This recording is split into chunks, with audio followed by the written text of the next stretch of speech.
Yep. Welcome to Warcraft Reloaded, a podcast brought to you by Mash Those Buttons, covering World of Warcraft Classic TBC and its community. I am Bobby, also known as Blazing Bob, and today we are joined by Yip. How you doing, aka Ryan? I'm doing pretty good. A little tired, but otherwise really good. I'm really tired too. Mel, how about you? Are you also tired? I am very tired, but I'm here, and it's Friday, so that helps. Awesome. And also, welcoming back to the show, Corpse has been on before, but welcome Corpse to the show. He's our main tank for our guild. How you doing, Corpse? Hello, good. Good. You having a good day? And it was okay. Well, you look like a cat. Yeah, we right made him now. leave work to come to a podcast. So. I voluntarily left. Yeah, Corpse was not comfortable with putting his camera on the internet, so I just had to give him a little crap about that. But we're going to jump into the show. We are definitely all a little tired, a little groggy, so bear with us. We're going to try and get the energy up as the episode goes on, but right now we're struggling. All right, so what are we going to talk about this week? First, we're going to go through housekeeping. Then there was no news. We thought there was going to be a TBC beta this week opening, but nope. There's no other news besides that I could find. So we'll just be skipping straight into discussion after that, where we're going to be talking about tanking in TBC, what changes. We're going to talk about the classes, their pros and cons, why you want to bring them, some fight examples that you would want to use them on. So I think it's going to be a good episode, so let's just jump right in. First off, I want to just remind everybody we are 2 weeks into the 4-week contest to win a $25 Blizzard gift certificate. All you have to do to qualify is go to our YouTube videos each week at youtube.com/mashthosebuttons. Make sure you're subscribed, like the video, and leave a comment. That will get you in to the drawing. You get one entry for each time that you do that on each video for a total of 4. We will do it live on the 5th episode, not on the actual audio version, but we'll do it on the live version that's on Twitch and YouTube. I also encourage you guys to check out the YouTubes because they are not edited, and they show all the bloopers. They show things that I cut out, like episode 33. I had to cut out 30 minutes of Nax talk, where you can't get that on the audio version. You can get that on the YouTube. So check it out. Yeah, so the stuff that didn't make the cut for the audio version, if you want to hear all that random stuff. Well, it was good. It's just I have to keep it, like, Jaw will kill me if I'm going too far over 2 hours. So I've got to keep it around there. So Occasionally we have that 3.5 hour banger that we cut down. To be fair, he started with getting mad if we went over an hour, and then he gave up on that. Oh yeah. Yep, We can barely make it through the news in an hour. I know. So we did get a new review. I'll let you take that over, Yip. Yeah, so we got a 4-star review from Big Chuck Juicy. Fantastic name, I think. New listener. Heard about your show from CTC, Countdown to Classic, or Countdown to Crusade. So I started listening from episode 1, and I'm 21 episodes in so far in about 3 days of listening. Love the personalities on the show and how y'all aren't complete sweatlords, but the beatboxing intro makes me throw up in my mouth every episode. Aw. Keep up the good work. So we got dinged a star. We got dinged a star because of Steel Wolf a year later. Right? That's an interesting thought. Yeah. Wait a minute. There were 2 things that I took from this. Like, it's just, oh, Mel, you've got to fix your mic. I'm coming through your mic. All right. So two things about this. Like, it's a bummer that he doesn't like the beatboxes from from Steel Wolf? Because I really like that. And like, you had someone come in your stream at twitch.tv/cognitivepit_ and say that he Underscore. like loved it. Yeah. And so it's Yeah, just had weird that a he doesn't great like had a that. great person come in. And Yeah, then I mean it's hit or miss, Beat Steel Wolf, objectively, whether you like the song he put together for us for the podcast, is a talented beatboxer. So if you find it like cringy, if you heard him, he's an amazing musician. So it's not like one of us being like a boy, like he really is a talented person. But yeah, I had Baloop. I want to shout out Baloop. He came into the my stream when I was just kind of testing things out. I'm just streaming a little bit, and he loves the sound effects, the voice bits, and the beatboxing. So, hit or miss, but we always appreciate feedback. So thank you, Bloop, and thank you, Big Chuck Juicy, for your feedback. yeah, and then the other thing that I took was, he gave us 4 stars, but I mean, he gave us one heck of a compliment saying that he got through 21 episodes in 3 days. I mean, that's a compliment in itself that you could put up with us for that straight amount of time. So It's a lot of hours. yeah, thank you for listening and thank you for the review. And unfortunately, fair, we're not going to take out the intro music. Yeah, but to be fair, if I binged 21 episodes of over 3 days, I might hate the intro music too. Just any Yeah, if I intro had to hear it music in 21 general. times, Yeah, right. true. Yeah, We need a good Netflix point. button that says skip the intro. Right. That's a very good point. Okay, well, all right, so let's just jump into what have you guys been doing lately? Who wants to go first? I'll go first. I have been playing my Paladin a bit, getting slowly closer to 40. I think I'm 33 right now, about to hit 34. So that's been a lot of fun. I think I'm at 600 gold. I splurged on a fiery war axe for when I hit 35, a nice little epic axe. So I'm looking forward to that. That'll be fun. You get kind of babysitted, though, by the guild recently. Yeah, so I was streaming the other day. So I went to a new spot and it was a little bit crowded. And I may have caused a problem by attacking a rogue who was 6 levels higher than me. I kind of thought he might have been a bot, and he was not. So he came and killed me and tried to camp me. So the guild, nicely enough on stream, came out to help me. It was actually a blast. Everyone was buffing me while I was grinding. If I pulled too much, someone would fly by and kill something instead of me dying. And then they were just totally abusing the Horde and Swamp of Sorrows for me. So that was a lot of fun. It was a really a good blast, a good time out with everybody. So that's really what I've been up to. And the Nax rating, of course. What about you, Mel? I feel like every time you ask me this, I literally have no recollection of what I've done this week at all. I'm pretty sure I did Nax and, our raid yesterday. And other than that, I don't think maybe some jump runs. I don't know. Yeah, pretty much. That's about it for you. What about you, Corpse?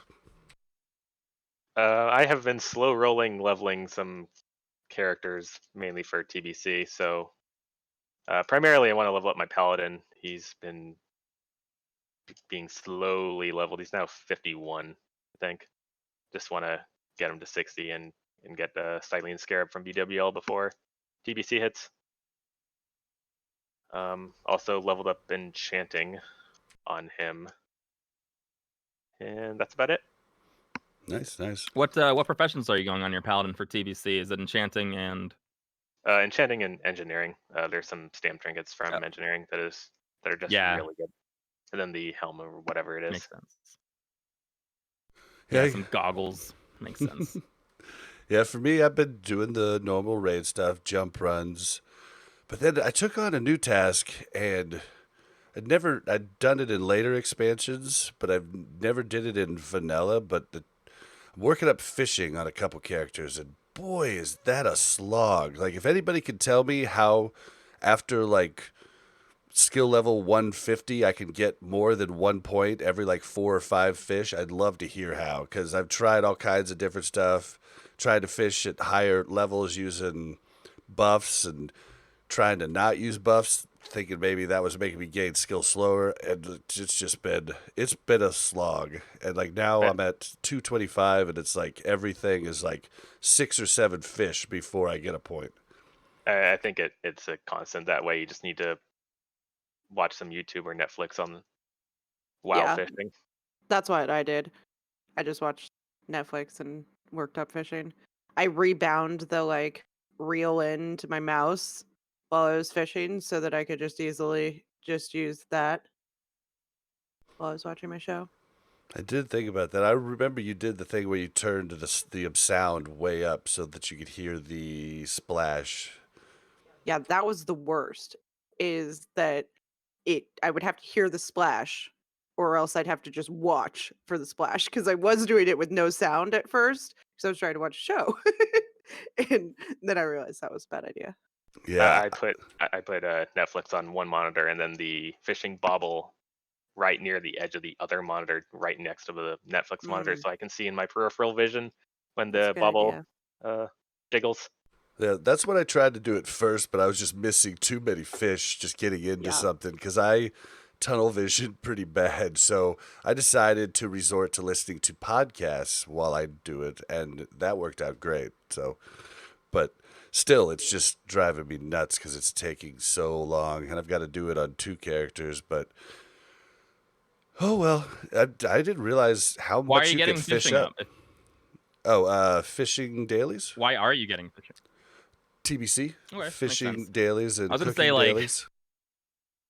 I was gonna say, at 300 fishing, you still have to fish. Yeah. Like the thing you're complaining about is just the whole part of fishing. That's all fishing is. It's But the yeah, I guess skill. that's true. The fishing dailies. Doesn't the lobster come out in TBC? That you can fish up the pet. Yes, I believe I so. don't remember. So I think so. But yeah, that's what I did like for hours today. That's why my brain's fried now. I was like, this is probably not smart to do before the podcast, but I did it, and I'm gonna keep doing it. So that's basically what I've been doing. And let's go over a little bit of what we like how Nax went this week. Yeah, so last week we talked about how we were finally able to do Nax in one night, but we went over, I think, 22 minutes. Took us basically 3 hours and 22 minutes to finish Nax with Darkmoon Fair buff. You can kind of cheese Darkmoon Fair by getting it right before it ends again and then logging your characters out. So a lot of the DPS ended up doing that again for this week. So we were able to bring in a lot of the Darkmoon Fair buff on Tuesday again. Raid went really well. So we get in and we finally just cheese pretty much every mechanic that every boss has. We had a new recruit priest come in with us, and it was probably the best raid we've ever had ever. And I'm afraid that his expectations are going to be pretty surprising. I think it was his first Nax too. He was like, "What guild?" He was probably thinking like, "What guild did I just join? We're absolutely Right. destroying. Like we're cheesing every mechanic by a large percentage. Normally we like just kill Gluth at Decimate, and it's like really sketchy, but this time it's just down without a problem. No chance of Decimate coming out. Things like that. Setting new records for almost every boss that we're doing. So it went really, really well. I mean, there were some hiccups towards the end as people get tired, of course, but we rebuffed better than we did last week. Last week we wasted a lot of time rebuffing. This week was a little more succinct. I think we lucked out. Someone else dropped a head as we got to Stormwind. Is that true? Did I make that up? I might have made that up. No, Someone it was, did drop the head right No, as we got somebody in. No. killed Oh, killed! Neff Yeah, killed the or Yeah, reset they Neff reset right it and before we got there. Yeah, the then Nef guy Corp was dropped it. available. Yes, I did. Right. Yeah. So we were able to rebuff a little more succinctly, which was great. And then we finished with 5 minutes to spare. So under 3 hours, which is really awesome. I think everyone in the guild felt really, really good about it. We went from, I think everyone was kind of, when we finally killed Kel'Thuzad, we kind of did it like 70th on the server. It wasn't a great time. We had a couple weeks off because of the holidays where we didn't go too hard in an axe. So we felt kind of middle ground, but the time that we hit put us in like the top 30 of our server for speed, which I think made everyone really happy. I feel really, really good about how we did. It was with Darkmoon Fair though, so definitely tune in next week to see how we do. We're gonna keep trying to do it in a single night. So I'm kind of excited to see how we'll do without those buffs. I think that 10% damage is really nice, but it doesn't mean that it's impossible to do it without it. People just have to really be focused, paying attention, really optimizing their DPS, being full consumed, full buff, things like that. So I'm excited to see how we do next week. But this week, super awesome. And then we go into AQ, and I think we do AQ and BWL worse than we do Nax at this point. But 100%. we can all be happy about the Nax run. Yeah, I've just never gotten the hang of AQ as a DPS. I've really never excelled in there at all. So I don't like AQ. I was not having a good time, but we got through it. It was definitely better than doing a full run. Didn't have to do Viscidus, but I think a big thing that changed this week from last week is we upgraded our DKP add-on. So we got a new add-on that's the same people, but it was a different one. We went from Monolith to Community DKP, and with that, you're able to pick up the items and then re-throw them up with the app. And so we were able to loot on the fly and then pass out loot during more down times. And I think that helped a lot with the speed in which we went, So I think that was big. That was big. Yeah, not giving people downtime either, I think, was useful. I think less people end up going AFK when you're not giving them any downtime to go AFK. So we were really pushing what we were doing. It seemed like everyone was there and active. And you scare people from going AFK because they're like, well, when are they going to do the loot? What if I'm not there? Yeah, that's true. True. I You just guys, know there that was because a that's moment- what Yeah, I we felt.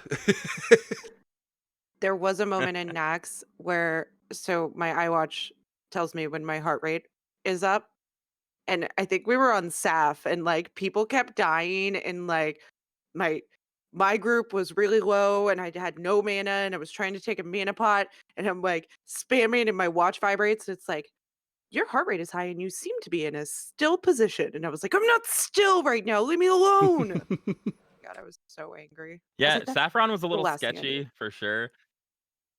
I think Saffron was probably the sketchiest boss in there for us. I'm not exactly sure why. We had that rebuff, and we had pretty much everybody live through Four Horsemen. Maybe we had a couple of deaths, but the boss is just sometimes tough. It's just hard sometimes. And if you lose healers early, which we did, I think we lost 2 healers who were, well, like the Shadow Priest who heals, and then like the new healer who came. And you don't really want to battle res someone who is new to a fight because they're probably just going to die again. So we, Yeah.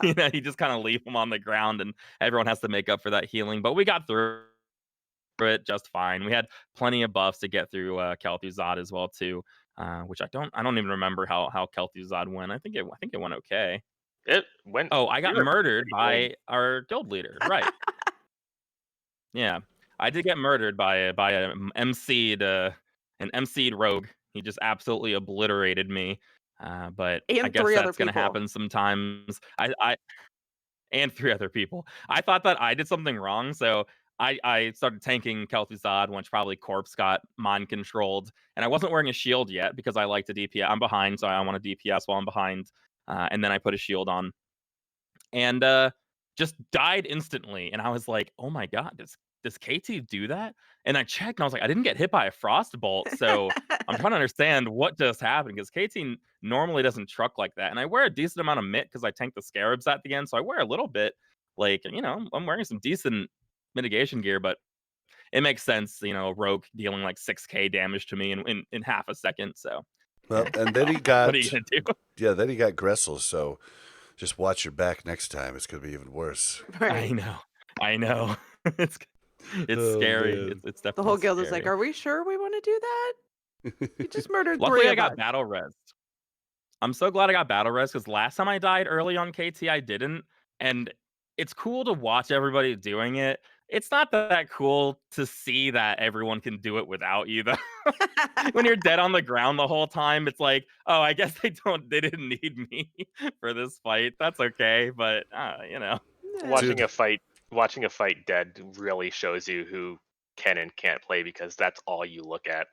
I Oh know. God, I didn't know Yes. this Crazy. guy was this bad. Stop watching me It's while you're dead, crazy. corpse. Yeah, it's Oh, sorry. crazy how much you get to watch when you're dead. I died on every KT fight except for the last 2 weeks. Like, just always died like right around 20 or 30%, and To so be I just fair, watch everything. you died a void zone sometimes, so that's that. I died once. That's part of it. I died to a void zone Twice once. maybe. Once. Nah, Once. I don't Look think at the so. I don't think logs. Look once. at the logs. Once. I don't think once. One I time. think we have to call out Jack for dying on Frogger with full world buffs.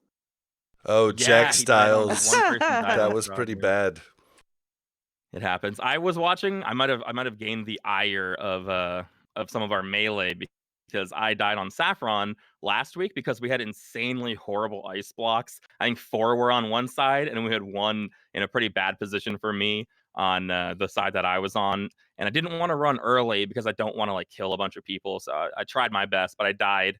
And I watched on one side just all of our melee eating so many blizzards, and I was like, "What? What is going on here, guys? Get out of there!" Yeah, no wonder I'm stressed out healing. Yeah, a tip to Yeah. like I I think mean, it's a sometimes big people problem. I think sometimes the DPS just don't realize that they're in the blizzard. A real easy way to see if you're in it or not is just to have your view more top down, and you're going to be able to see them a lot easier. So, Yeah. just a little tip there. But there was no news this week, so we're going to move into discussion.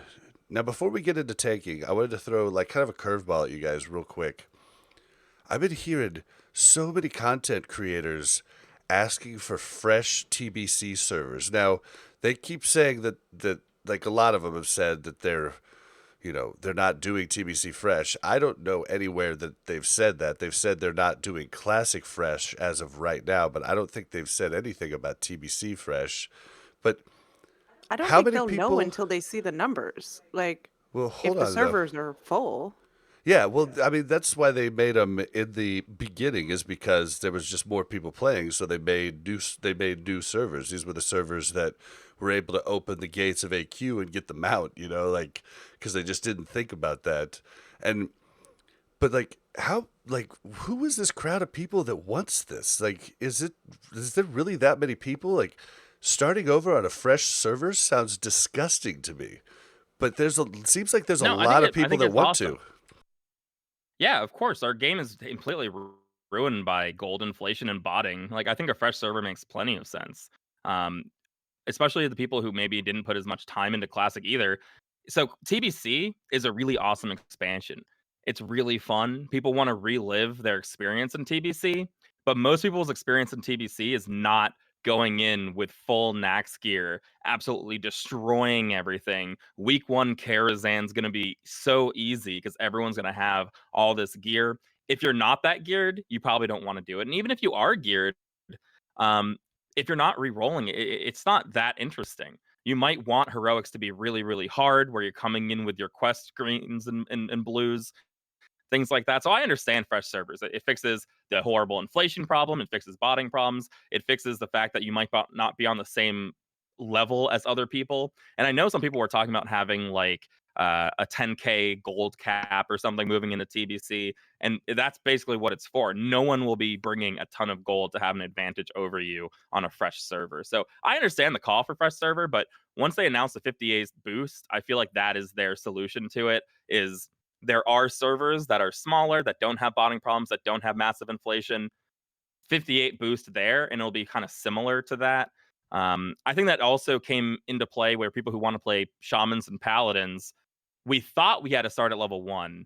And if that was the case, I think a fresh server makes sense for someone who wants to play a shaman, because you don't want to be level 1 when everyone else is leveling to 70. But the fact that we can level them early, they're kind of fixing some of these issues that a fresh server would fix. So I don't see fresh servers for TBC happening, but I see why people would want them. Do you, Corpse or Mel, have anything to add? I agree with that. There's some appeal to a lot of people of just having the economy start fresh, not even getting into the gear issues, which is a valid point in and of itself, but just starting the expansion fresh instead of people coming in with their 5, 10, 15,000 gold. Mel? Yeah, I mean, it doesn't appeal to me because I don't want to have to go through leveling another character. But I I don't know. I think that was a lot of my motivation to continue Classic, even when we were like just farming BWL and AQ and into Nax, was that I would have that to go to TBC because I didn't get to experience that. I'm more about experiencing what I didn't experience instead of what I already did. I didn't PvE in BC either, so I guess either way it'll be an experience. But I think Blizzard hasn't said anything because I don't think that Blizzard knows how popular it'll be yet. I think they have an idea, but I don't think they want to announce that they're going to have 3 fresh servers and a bunch of people transfer to those servers and then they have a bunch of like dead servers. And see, I just don't think it'll be that popular. There, I think that like these content creators really enjoy the leveling process, and I just don't think, like most people don't have, all day to play to work up characters. I mean, I've got, like 3 fully worked up characters. I don't want to give those up. I mean, no freaking way, even if leveling is faster. And I don't want to give up any of the things that I've gotten or any of the accomplishments that I've done. That sounds horrible to me, but there is definitely people that like doing that type of stuff, like the hardcore challenge and stuff like that. But I do think it's the minority, and I could be wrong, but well, what if you're re-rolling though? Like if you're re-rolling, what does it even matter? I guess is like the big question. You're just leveling a little bit later. The problem is that you either level now, like if like Corpse is leveling as Paladin right now, there's not a huge difference between leveling as Paladin right now and leveling his Paladin on like a fresh server, except that the economy is fixed. There's going to be a much bigger population of people leveling with you. You'll be leveling like with the shamans and things like that. So, I mean, I think it'd probably be popular enough to have like one server on every like realm set, east coast, west coast, and then like a European version. But again, there are these small servers that have almost nobody on them that you can also do this on. I know that there's a community. I cannot remember. It might be Arcanite Reaper. There is a Discord community about fresh re-rolling, and people are gaining a lot of interest in that. So they're already doing kind of community-based re-rolling where people are able to get together and do that. I mean, it's fun. I mean, it's the same people who do like the hardcore stuff. It's sort of they're interested in WoW as more than just endgame. They really enjoy playing WoW.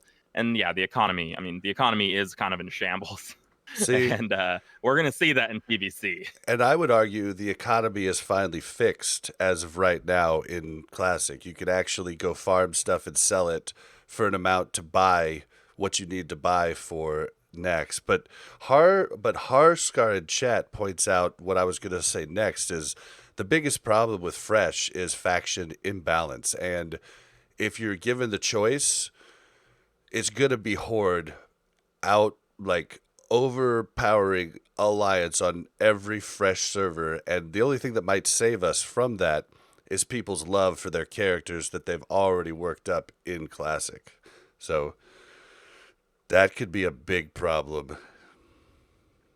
I mean, I think they just have a cap. They need to have a cap. They need to have a plan for that. They can't let 1,000 horde onto a server before any alliance are there. Like, I mean, I don't buy it. I mean, we already have servers that are completely ruined. I don't really buy that as a as an argument. Like somebody who's on a 99 horde server who wants fresh, this argument like doesn't. I mean, it doesn't matter if they are going to reroll horde on a fresh server or not. Like it's almost a no. There's no. It doesn't play a part in it at all because they're already on a ruined server. Or you have people who are 99 alliance servers who if they might want to reroll fresh on a server that has horde on it. So I think that it kind of it evens out. I think in the end. But again, it's just going to come down to player base. I think the player base will probably increase. I know a lot of people did not start with vanilla as their first expansion, right? Like Wrath of the Lich King is when US based subscriptions at least hit their peak. So I can imagine there could be people who are coming back, but again, they're offering this 58 boost. And to me, that says like they don't want people coming back and then just leveling from 1 all the way into TBC in a fresh server. They want people who are just going to 58 boost onto these already started servers. So I don't because I mean, see most of the fresh people coming happening. back though for TBC don't want to relive that classic leveling experience, you know? Right. Yeah. Yeah, I mean, but they in might. I mean, if TBC they they still started in had to TBC, work up. Yeah, there was no yeah. boost. Right. But they've been there, done that. Like, that wasn't for a lot of people the exciting part about it, I think. Yeah, I doubt if we're talking about just a community of people who want fresh exclusively so they can re-level their characters. I don't think there's anyone who's like super clamoring for that. Like, I want the leveling experience from 1 to 60 again, really, really, really bad. I don't think that's like the motivator of TBC Fresh, but there are lots of reasons to do TBC Fresh, and I can see it. I thought about it myself. If I was going to re-roll to something. Like if I wanted to play a warlock or a mage, maybe I would do a fresh server because I don't have any gear on my mage. I'm gonna go into TBC with my white mane chapeau. Yeah, well, I just know that I would not be on a fresh unless I hadn't played, and I think the argument for fresh is for the people coming back that didn't play in vanilla. I think or in classic. I think that is a valid argument for putting those new servers out. Um, so let's move on to tanking. So first off, Corpse, why don't you let us know what are some of the general changes to just tanking in general going into TBC? Everything hits harder, and tanks are far more stressed in their gearing and their playstyle. Right now in Classic, you can kind of just wear anything you want and do the content. Your threat's pretty easy. Staying alive is even easier. Main thing that matters That's is only because you have good heals, Corpse. okay. Staying Thank you. alive is really hard for most people. Thank you for informing me. Um, You're welcome. but in Burning Crusade, stuff just hits way harder, and you need to kind of wear full defensive gear most of the time, at least for progression content. And while you're wearing that full defensive gear, you still need to put out acceptable amounts of threat. So it's a very tough balance to achieve, and so tanking just becomes so much harder just because of those that that general overarching design philosophy beyond regarding Burning Crusade. Which is kind of funny because the joke was on us in vanilla because everybody thought you had to wear all the big tanking gear. Little did they know you didn't. And it actually made the content a lot easier, but nobody really Yeah, figured that out. that also has to do with the fact that people are just so much better at playing the game right now, and and they have so much better internet, and Blizzard has removed a lot of the barriers behind the lag and stuff like that for WoW Classic. So it's just a lot easier to play now. Yeah, but then also on top of that, just the way the gear was changed to be the ending, 1.12 gear instead of the stuff that was all just weird and wonky, and so many pieces didn't have spell damage back, in the early gearing process. So would have been a little different if we had, that progressive gearing, but we didn't. But Yeah, that obviously took a or had a huge effect on the early phases of the game. Oh yeah. and world buffs, ugh, it's like a dirty word now. All right, so I mean, anything yeah. else? Sorry, yep, you were gonna say. No, I was gonna say like yeah, like world buffs, like it fundamentally changes the way tanking kind of works, right? Like it's really hard to die when the whole raid is world buffed. I think that's a really big factor. If we were doing Nax with no world buffs, who knows? I mean, would KT be dead right now? I don't know. Yeah, I don't know. That'd be it definitely would have been some a process to get everybody enough gear to drop KT.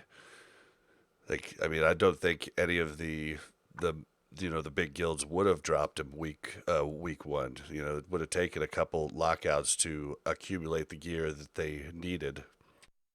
Yeah, and tanks scale very well with world buffs, not just because of the damage world buffs, but also the survivability world buffs, like the stamina one from DM Tribute. They allow you to play a lot more aggressively and pull out or put out that much more damage if you because you are allowed or you can handle playing aggressively, just because of the chance that you'll die is so much lower. Any other thoughts on like overarching, like general changes to just the way tanking is?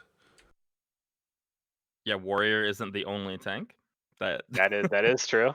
that is an overarching change we'll get into for each of the tanks. I guess I mean feral is pretty it's acceptable in classic, right? Like it's not, Yep, you know, it exists. it exists, but paladins don't have the mana regen, nor the threat, nor Nor the the taunt. nor the taunt that allow them to be anything other than a 5-man dungeon tank or a meme tank in raid. Yep. All right. Well, then let's start out with the king of classic, the warrior. Now, is the warrior still the king? Actually, no. Let's save that to the end. So, give us some of the strengths of the warrior in TBC. Warrior is not very gear dependent. That you kind of just put on tank gear and you're pretty good to go. Don't have to know a whole lot. Um, it doesn't change very much at all. It's still just the same. Your revenge, your 31-point talent, which would be shield slam and burning crusade, and your sunders or devastate. You have your heroic strike and cleave, and your shield block. The shield block is really the key to surviving. Yeah, What? shield block is very good. Why don't you explain devastate for people that don't know what that is? It is the 41-point talent that warriors get in 2.0, and I believe in 2.2 or 2.3 or whatever, it instead of just refreshing the duration of Thunder Armor, it also applies Thunder Armor. So basically, whenever you use Thunder before as a warrior tank, you would instead use Devastate. It does some amount of weapon damage and applies Thunder Armor. So it gives a little bit more damage scaling on the Prot Warrior rotation. Gives you a reason also to go down the prot tree, like right now in That is true. classic. Right now in classic, it's kind of funny. I think it's interesting that no one really was fury tanking in vanilla because it is kind of clear when you look at the talents in prot. The bottom tier really don't provide you much raid utility. I mean, I guess shield slam. Maybe people thought shield slam was like really really important or something, but it's like all things are like, oh, this will stun somebody if you get this. Like it's like, oh, your shield bash will silence somebody instead of just interrupt. And it's like these things don't really help you in raid that much. It's like Yeah. very clear. People, the off tanks played the like Mortal Strike Defiance build, the 31-5-15 build in vanilla, but yeah, I didn't hear anyone playing Fury Prot until Yeah. people popularized it for the private servers. And yeah, it is pretty obvious just because all the defensive talents in Prot are in the first 3 tiers. So any one of the 3 specs can pick up those talents, and there is just not a whole lot of extra good stuff in the Prot tree. So Yeah. it's like right now the Prot tree gives a little bit of extra damage and no survivability, and the Fury tree gives a lot of extra damage and no survivability. So it's pretty easy which one to choose, and when you actually look at it that way. Well, and back then, I mean, World of Warcraft got it got biggest in Wrath, but it got really big for an MMO ever in vanilla, and a lot of people. It wasn't just like the EverQuest players came over and played, because EverQuest, like, in comparison to vanilla WoW, was not that big, and so it was a lot of new people that didn't really understand the dynamics of tank, DPS, healer.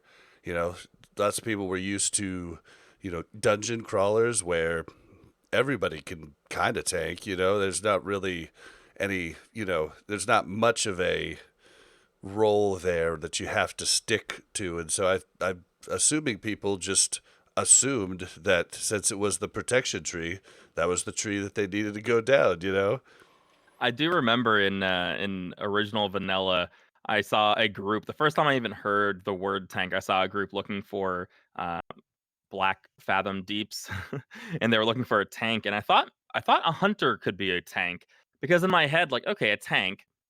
the thing about a tank is not Oh, necessarily no. they take a lot of damage, but they have really strong projectiles, like a tank in real life. And I was like, yeah, I'm a tank, right? Like I shoot stuff, right? Like tanks shoot out explosives. And I'm a hunter. That's basically a tank, right? And especially if you're like wearing mail later, you're kind of tanky, and then you shoot stuff like a tank in real life, but not what tank means in video games, unfortunately. I learned that quick. Oh, the first time I ran the Dead Mines, I was a mage, and I was with 3 paladins and 1 rogue. And I don't know how the paladins had their 9 points put in their talents, but it was a cluster, and I think it took us like 4 or 5 hours to beat the dungeon, and we were all, I think, level like 16 and 17, and it was just, I mean, it was horrible. It was a big learning process, but Yeah. So a lot of the strengths of warrior going into TBC is that you're uncrushable with shield block, right? Like you can just shield block attacks. Your Yeah, threat, a lot of your threat is based off the base threat that your abilities do to begin with. So your threat can be pretty decent right out the gate comparatively when people are less geared and things like that. So warrior will be pretty strong early on, I think, right? yeah. A warrior is uncrushable with a gray shield on and no other piece of gear equipped. Right. Whereas paladins need to jump through hoops to get uncrushable with their pre-raid bis. Makes sense. gotcha. All right, well, let's go over some of the weaknesses of warrior. They do not scale well. Druids and paladins both scale pretty well with gear. Paladins have to do a whole bunch of hoop jumping through to begin to play, really. While warriors are you just equip gear and you can tank, but you don't scale very well. So you're best at initial gearing, like your very first heroic and tier 4 rating, and then you fall off very quickly. Not Which that I quickly. think would happen in classic as well too if we were all deep prot, because right now the reason we're fury prot is for threat, and we scale pretty well like a fury warrior does, so we can keep up our threat really well. Whereas you're like, you're already uncrushable, like you said, in a gray shield. Where do you go from there? You don't get better than that.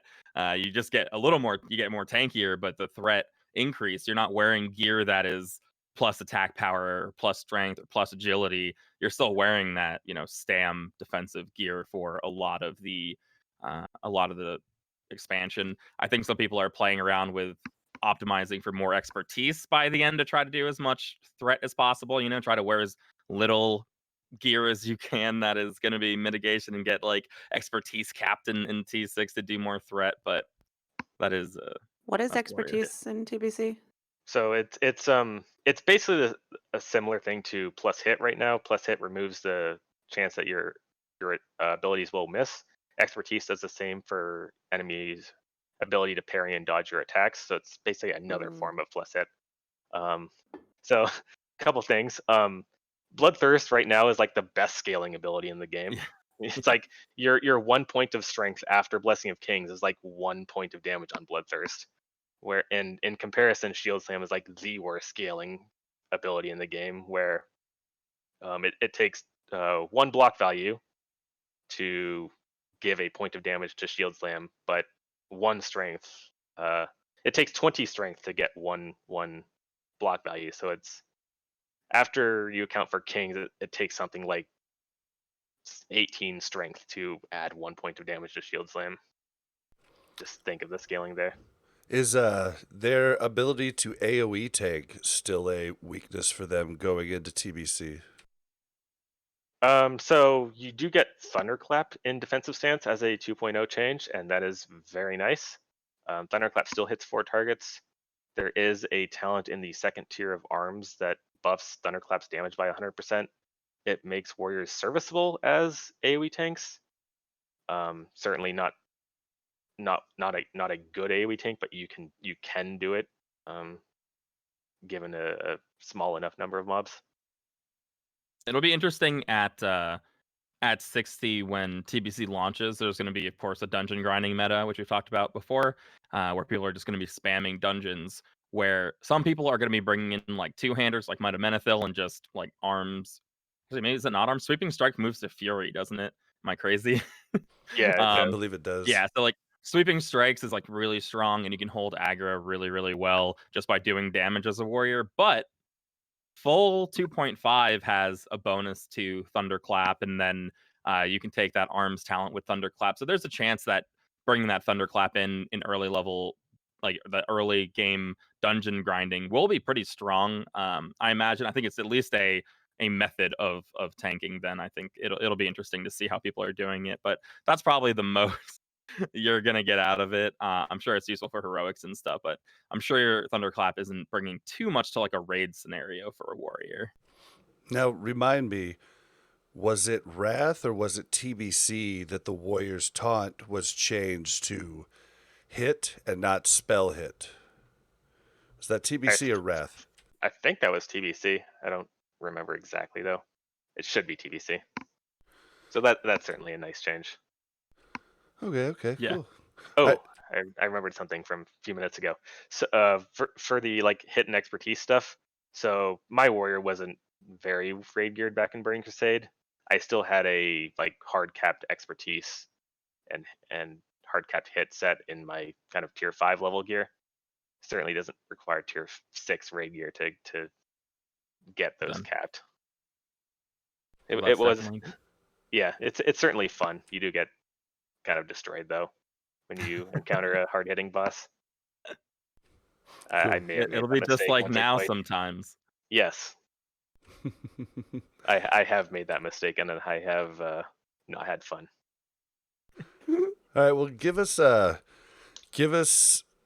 little overview of how you're going to want to gear your warrior throughout TBC. Just grab the defensive pieces. Defense, dodge, parry.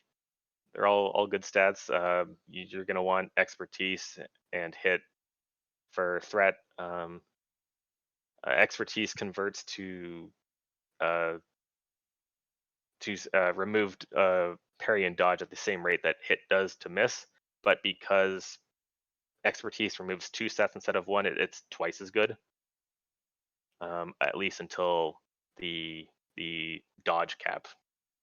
Um, Enemies have a higher percent chance to parry than they do dodge, so expertise is essentially twice as good as hit until you get that dodge removed from the table. Yeah, I've been reading a bit about how people have had issues later in the expansion on Warrior by having too much avoidance, and they end up having some rage problems because they're just getting hit less and less. Do you think that's going to be a problem for people, or is that not Oh, really like a trade off? absolutely. So because things hit so hard, it's kind of like when a boss actually lands a swing against you, it's a full rage bar. It's very, very different than it is in Classic, where a boss will hit you and it's plus 40 or plus 30 rage. Yeah, And just because threat is so hard to maintain, you will have warriors trying to just spam all their DPS buttons and their shield block to put out as much threat and while still surviving. And if the boss misses you with too many swings in a row, your rage will deplete, and then you're sitting there doing nothing. And that obviously is a huge detriment to your threat. And uh, more importantly, if you're rage starved, you can't press shield block, and that does allow warriors to get promptly deleted. that's fair. Yeah, if you don't have shield block up. Yeah. So yeah, it is a rather necessary skill for warriors who are progression raid tanking to always leave himself with enough rage to shield block, even if the DPS are really pumping you on threat.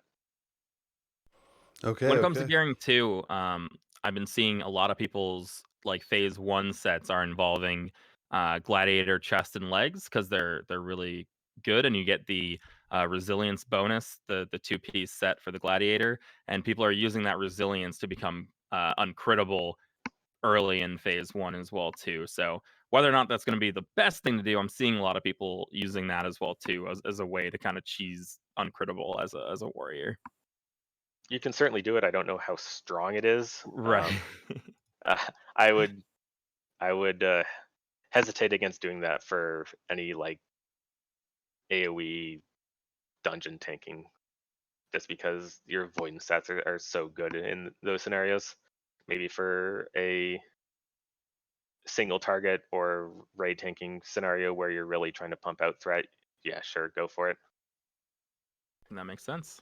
Cool. All right, so you can bring one of every tank to a raid if you want to. So give us, tell us why you bring the warrior to a raid, and then give us some examples on raid fights that you would use a warrior and how you would use them. So just for the most part, in the first couple raid tiers, warrior is the best single target raid boss tank.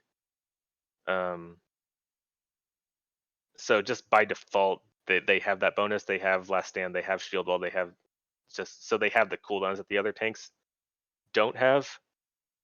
And so if you ever feel the need that you're going to need to use those, or the warriors are going to be really good.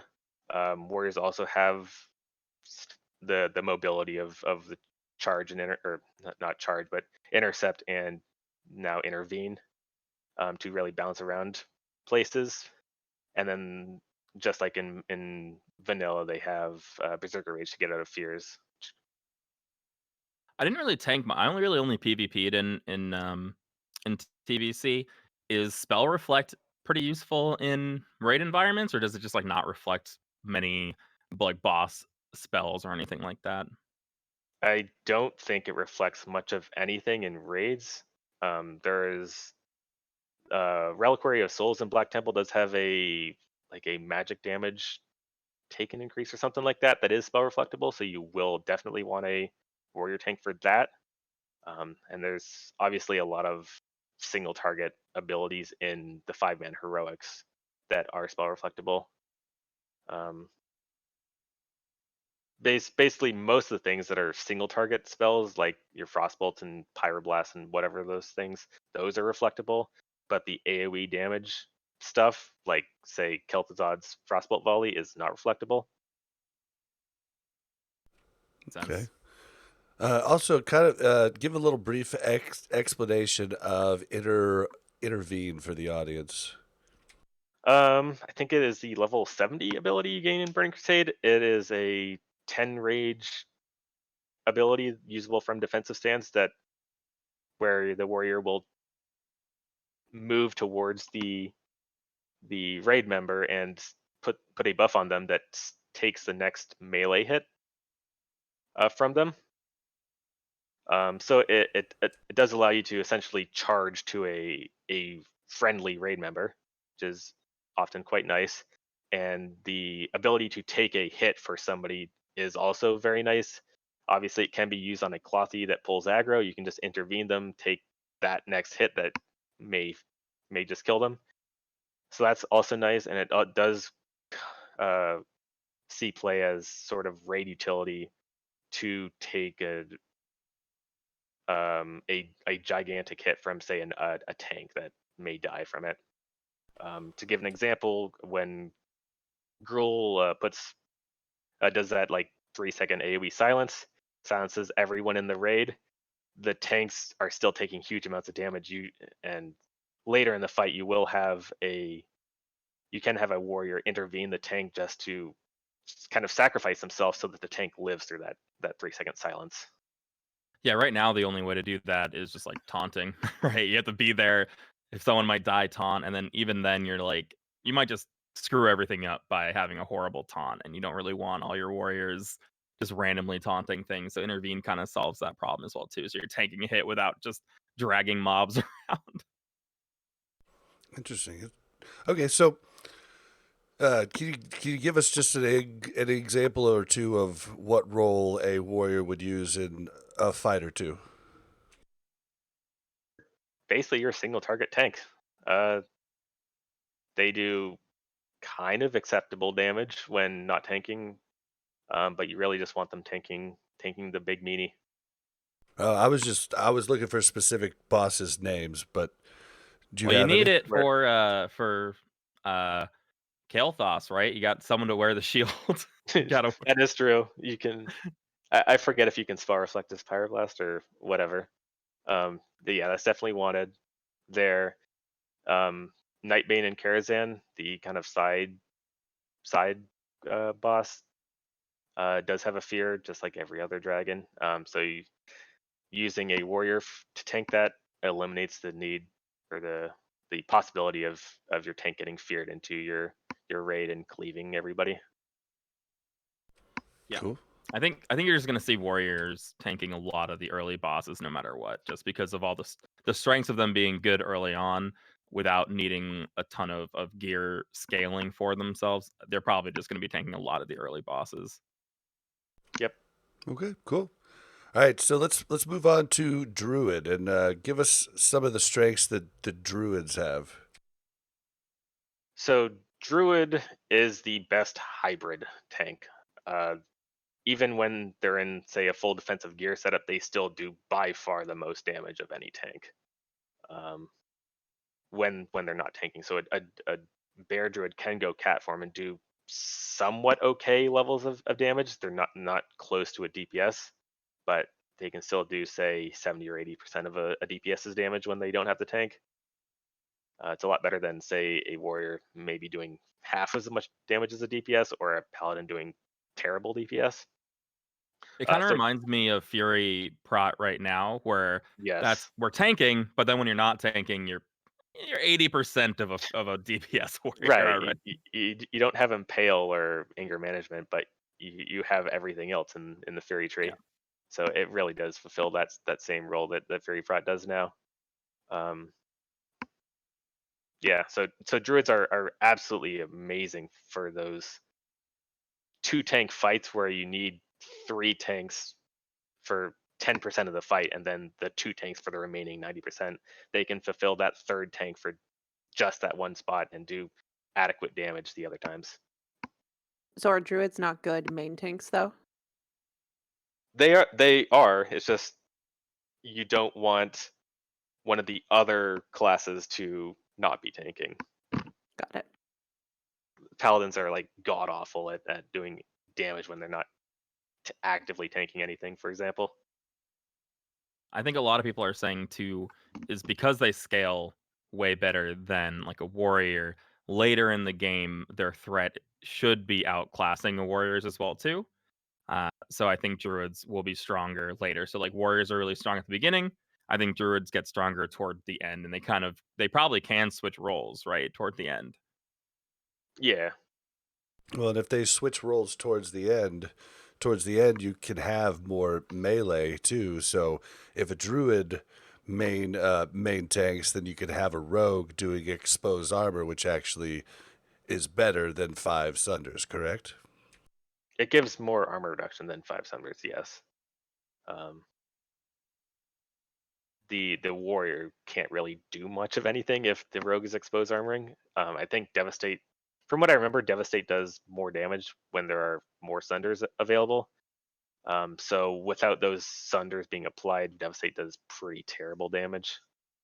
Yeah, I've So actually heard of people saying that they might go some pretty weird specs because if they have a rogue doing improved exposed armor for like the hunters and things like that, then right out the gate, Devastate is going to be losing yeah, its the main thing of a Devastate.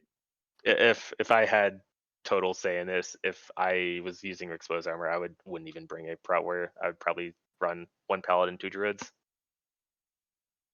I'm Interesting. starting to get worried. Time to work up that druid there. Yep. I am boosting a druid, not specifically for this, but maybe specifically for this. Like I've been seeing people talk about like in tier 6, you might drop the prot paladin and go 2 feral, 1 paladin as opposed to drop the Prot Warrior. drop the prot warrior and have the 2 ferals. So it could be that that some prot warriors are going to have a feral alt that they're gearing up alongside so that they can be ready to switch at some point in time. That bums me out. So we'll see what happens, but I'm sure people will learn more too, and things might be a little different. And for a normal guild, there's a level of min maxing that changes, right? Like what people are doing at the upper echelons compared to what we're doing, or compared to what a normal guild is doing, or a casual guild. They might have different roles that makes sense. A warrior might be totally fine for threat if your guild doesn't have any threat problems, right? Yeah, I'm sure you could go join a different guild with your warrior. All right, so give us some of the weaknesses of Druid. So their main weakness is they can't avoid crushing blows. Warriors and Paladins have shield block and holy shield respectively to push crushing blows off the table. Druids just eat crushing blows. Crushing blows, for those who don't know, 15% of the time when a boss swings at you, the ability or the melee swing will crush and do 50% extra damage. So basically, most of the time, druids will eating normal melee damage, but 15% of the time they will take an extra burst of plus 50% damage, and that can cause them to get randomly die and without too much counterplay to that. They do have higher armor and health to mitigate the effect that crushing blows have on their livelihood, but it is still their biggest weakness. Yeah, I think it's the reason you won't see them main tanking super early on, right? Because their effective HP is not going to be high enough, or they're not going to have enough avoidance as well too right out the gate. They might just die to some bosses that in unavoidable Yeah. ways. Yeah, they're uh, in comparison, or on the other hand, because of their high health and armor, they are really good at taking abilities or mobs that don't crush. Yeah, For example, Gruul's Hateful Strike or whatever that is targets a number 2 on threat and does an enormous amount of damage. Druid is the best for that just because it does so much damage, but it can't crush. yeah. Even in classic, I hear that druids are pretty good on like patchwork for that sort of thing, aren't they? Yeah, yeah. Druids have higher armor, so they don't take as much damage from the Hateful Strikes. They don't have the avoidance levels that warriors do. Um, but yeah, they do take significantly less damage from a hateful than a warrior does. I don't know exactly how much though. Yeah, I've thought about this a lot. Not to get sidetracked on patchwork really quick, but I've thought about this a lot. Where it's cool that we have high avoidance to not take a bunch of damage. At the same time, it doesn't actually help like our healer mana situation because I don't think that they're ever really stop casting, right? Mel, you guys are just spamming the heals for the entire duration of the fight, whether we get hit or not, right? On Patrick? Yeah. Yeah, for the most part. That's why we use lower mana heals. Yeah. But Because yeah, I'm you just saying, get like, hit even if so we avoid, quickly that that's the only boss I'll do that on, though, for the most yeah, part. I'm just thinking of patchwork there. Patrick is kind of unique in that it is a boss that is designed not to kill tanks Yeah. unless something really bad goes on. If you get hit to low health, you are essentially immune from being targeted from hateful strikes Yeah. until the other 2 tanks are lower in health than you. Okay. So, what about the gearing? I assume a lot of agility. Am I wrong? No, yeah, it's a lot of agility. Just kind of build it like you would a normal DPS feral druid. Um, at least at the start, you're gonna need to get crit immune through defense and or resilience on your gear. So druids have to do a lot of weird stuff with their gear, where they're getting, say, tank jewelry and other pieces with defense just to get crit immune early on in the game. So it's kind of annoying to gear a feral at the very beginning just for that reason. Later on, when you can get PvP gear, you just get PvP gear, and that gives crit immunity through the resilience, and you get some great DPS and survivability gear that also gives you crit immunity instead of gear that either gives DPS or crit immunity.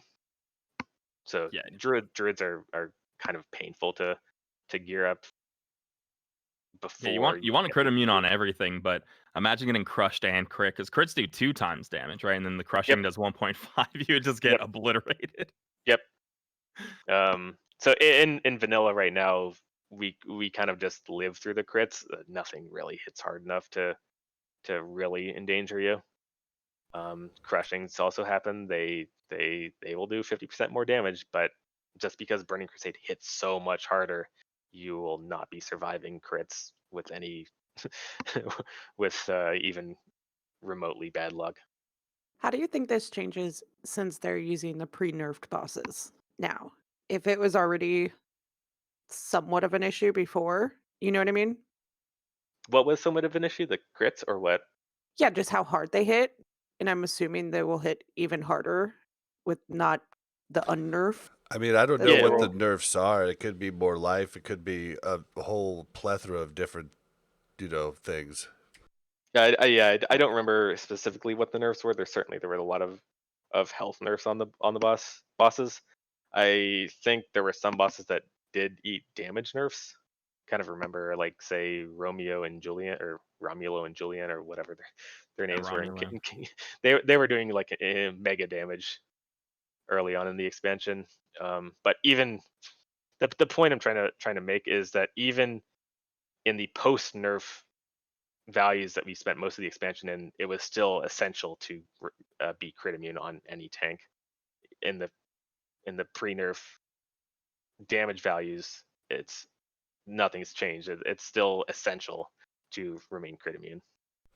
Yeah, and you can see it on some bosses in Classic. Like, we've had issues with like parry haste before, where okay, Classic doesn't hit as hard, but if you're parry hasted and then you get whacked 2 or 3 times, a tank can just be obliterated to nothing really quickly. Where people don't have that much they can do.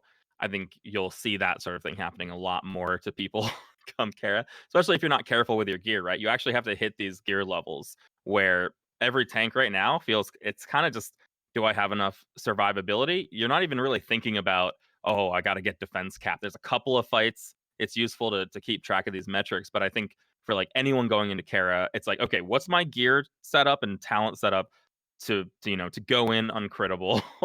I need to do this no matter what.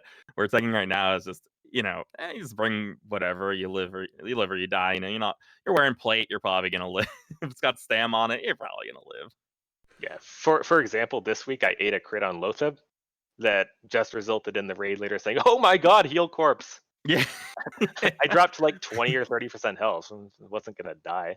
It also doesn't help that we have to plan our heals so much in that fight, and when you use your heal, you use the heal that usually takes the longest to cast. So you see something like that happen to Corpse, you're like, "Yeah!" when it's your turn. Oh my god. Yeah, just with Lotheb, the biggest problem is just there's nothing. Corpse, the corpse dies and that's it. That's the fight. There's Right. there's no recovery for us. Yeah. Yeah, just the fight mechanics of healers being able to cast once a minute. You can start mathing it out. You have a heal once every 5 or 6 seconds based on the number of healers in your raid, and so you take need to smooth out your damage, lower the amount of damage you're taking, just so the healers can heal you up.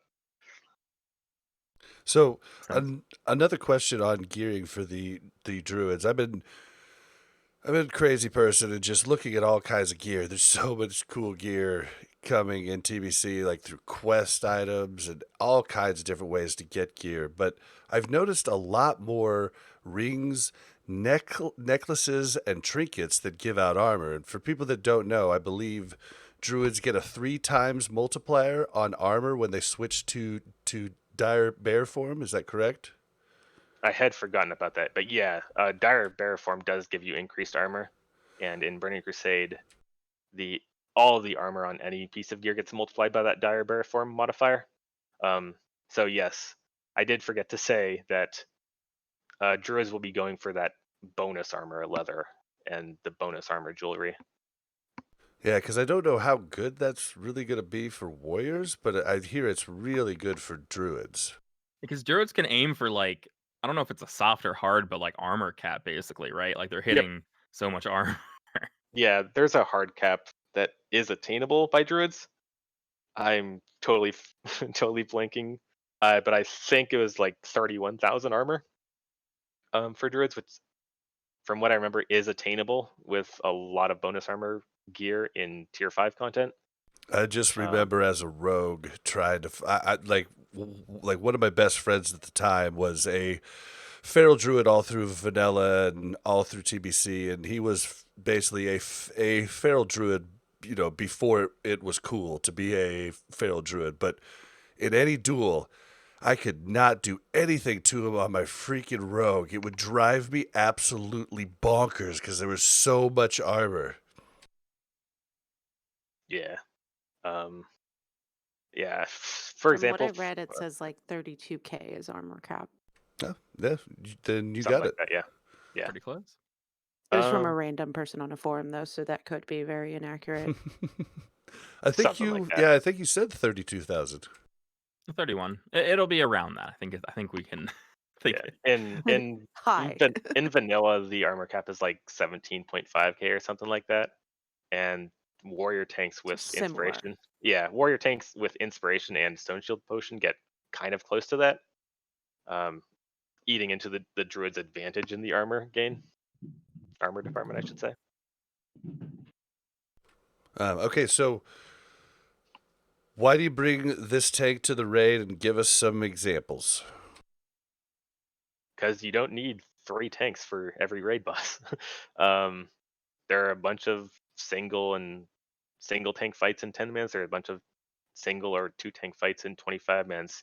If you have a tank that can do 70 or 80% of the damage that a DPS can do while doing that tank job when they need to, they are incredibly valuable in comparison to another tank that would only be doing, say, 30 or 50% of a DPS's damage when their tanking job is done.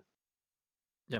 And later on, there are bosses that don't crush, which gets rid of one of the major weaknesses of Druid, is that they get crushed. There are going to Yeah, be Right. bosses that don't crush, and then they're not going to have the same threat issues later on that warriors are likely going to be seeing.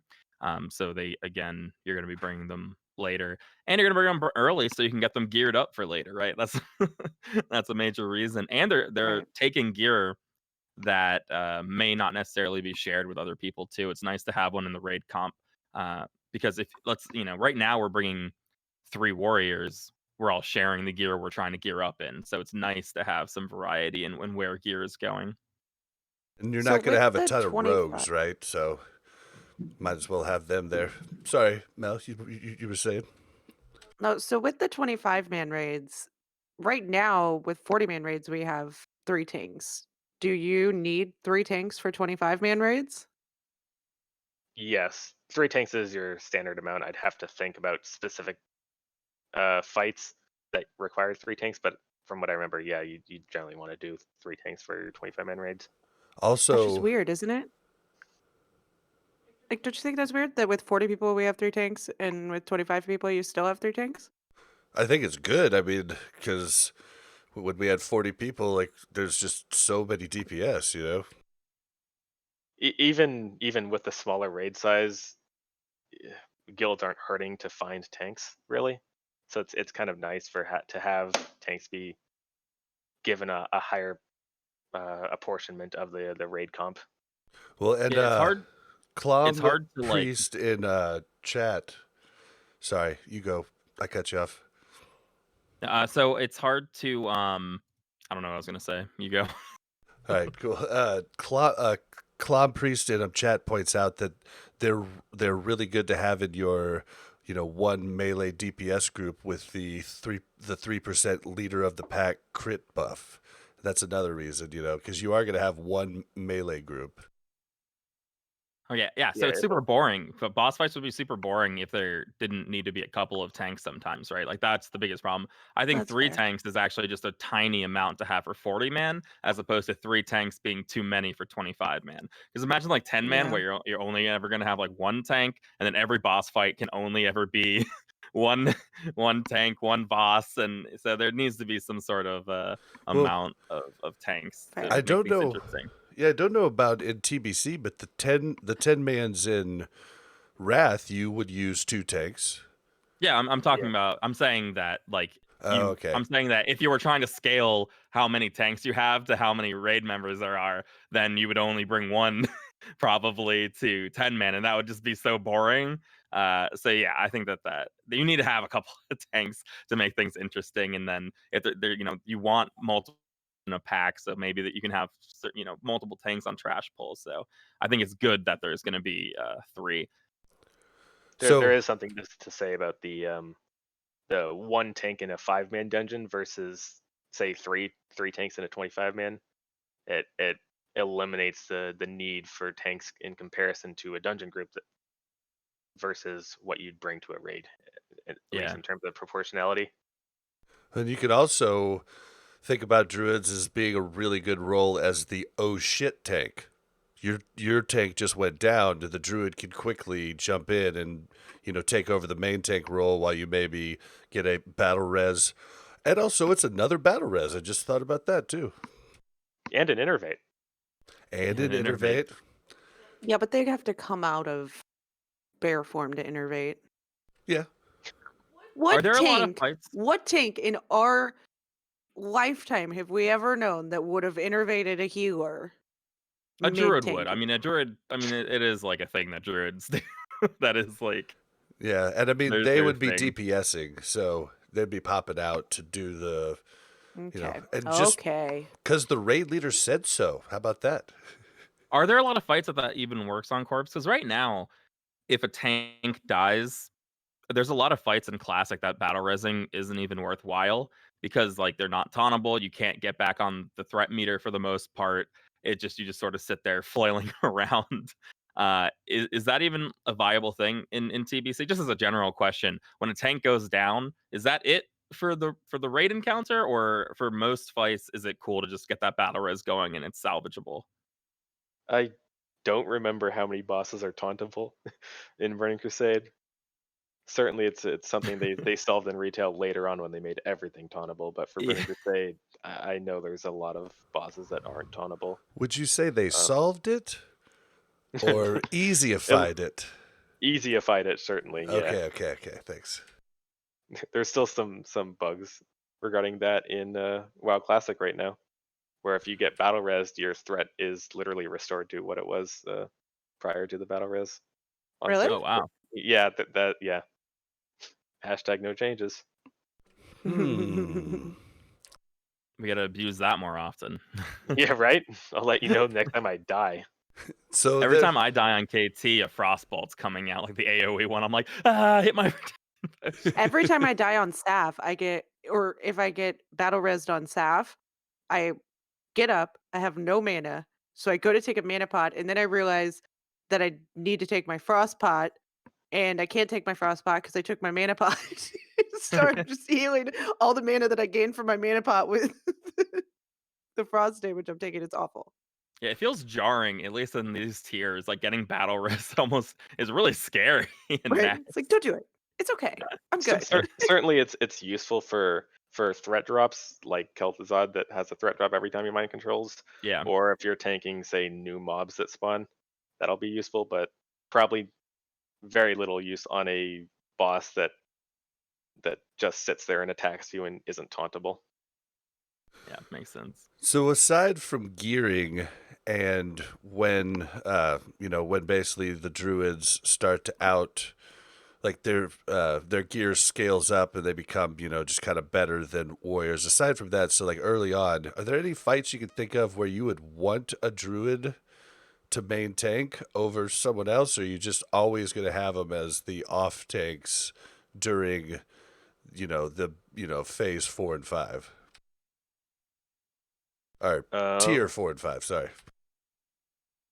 I would say it's not really a main tank role, but I would have a druid be your second threat on Gruul for the hateful strike or whatever.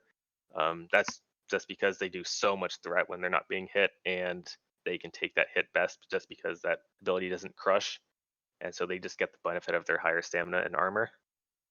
Aside from that, the first thing that comes to mind is Morgrim Tidewalker in Burning Crusade, or not Burning Crusade, in Serpent Shrine Cavern.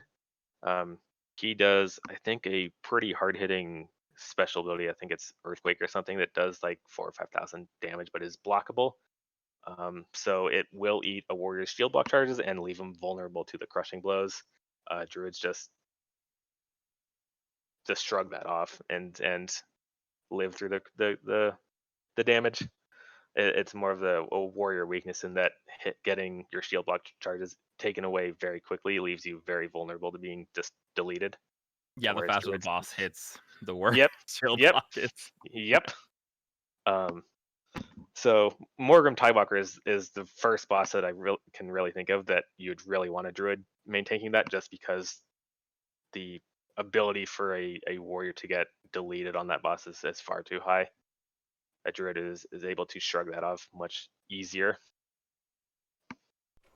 Cool. I mean, for the most part, though, druids do fulfill a similar role as warrior, right? Like a lot of their, like they have different like strengths and weaknesses that we're talking about. But like I said, in tier 6, sometimes people might see a prot warrior getting dropped for 2 ferals because sort of, that main tank kind of role they have.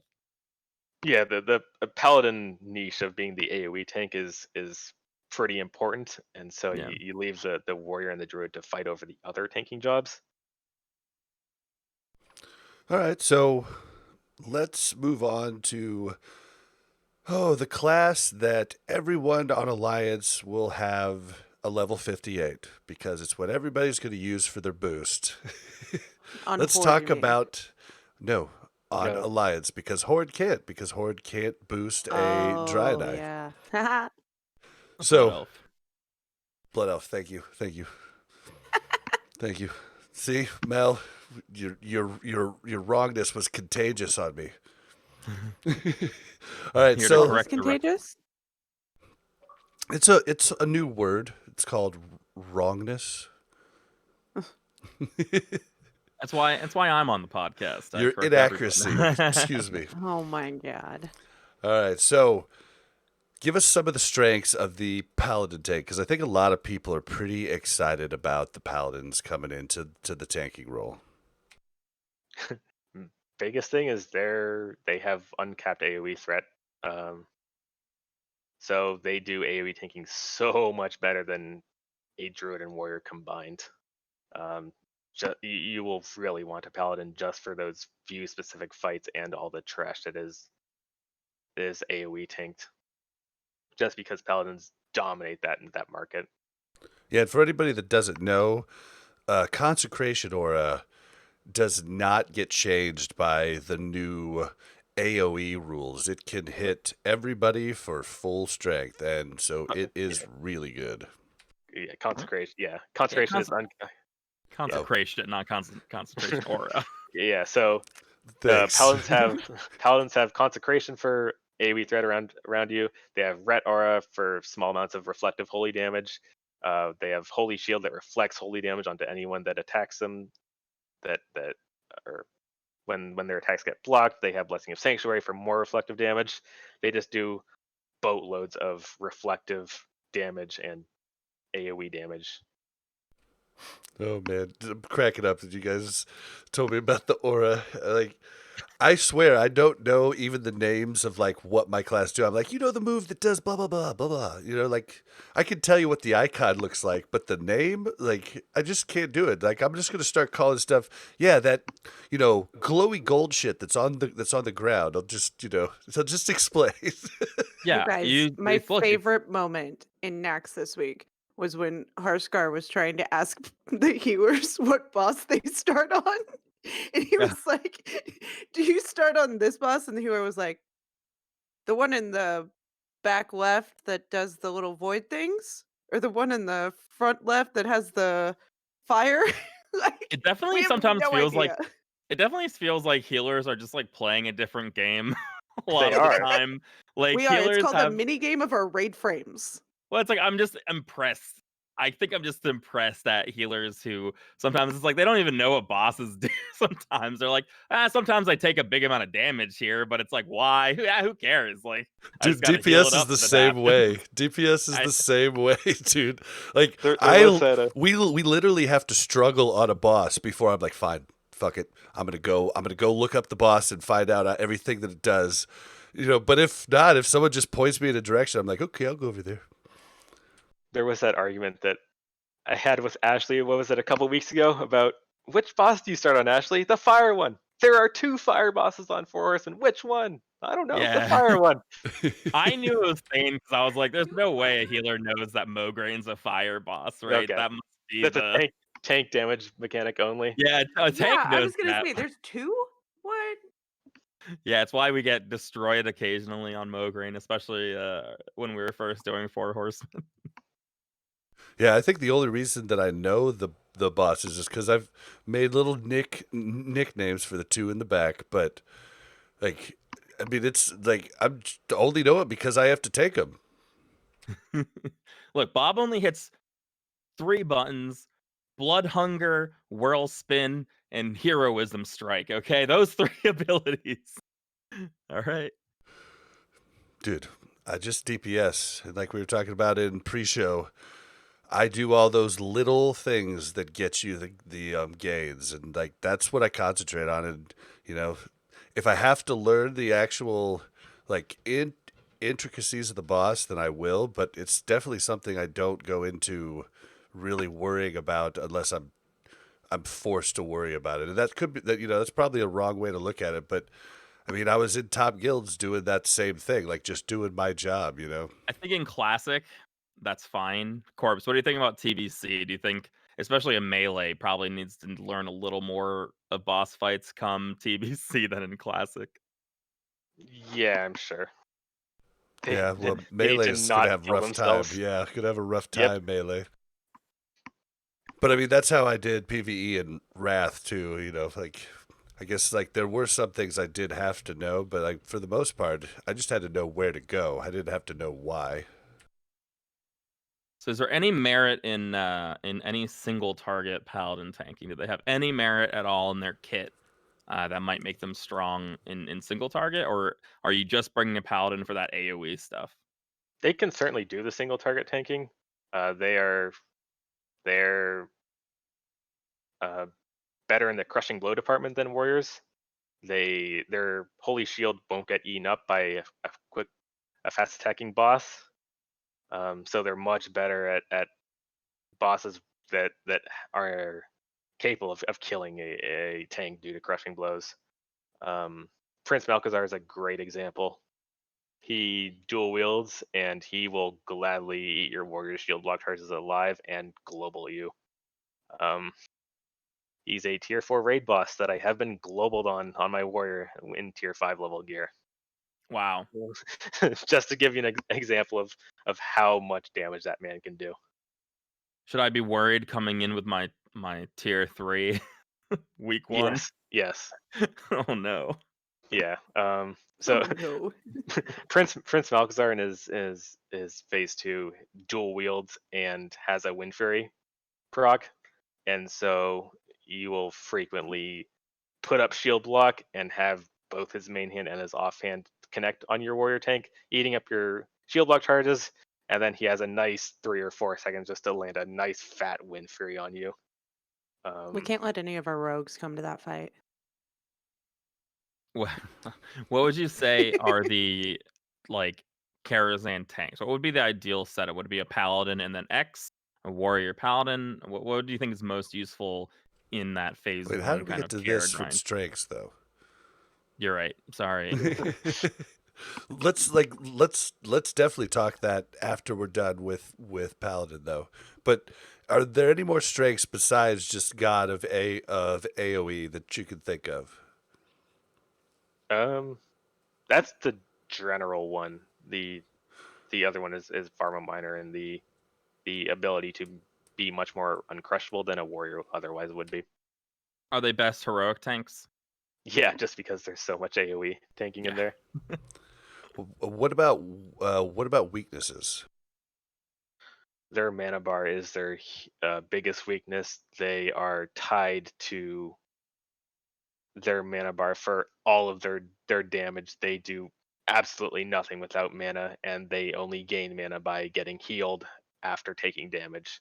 So if a paladin is not taking damage, they're not getting any mana back, and they're just a sitting duck auto attacking until until they start getting hit again.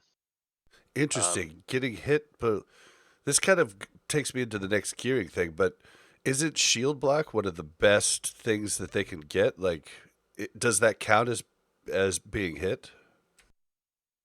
For so their mana return is a passive called Spiritual Attunement that basically says 10% of all healing effective healing you take is returned to you as mana. So if you take less damage, you will be healed less from an effective healing standpoint, and you'll get less mana.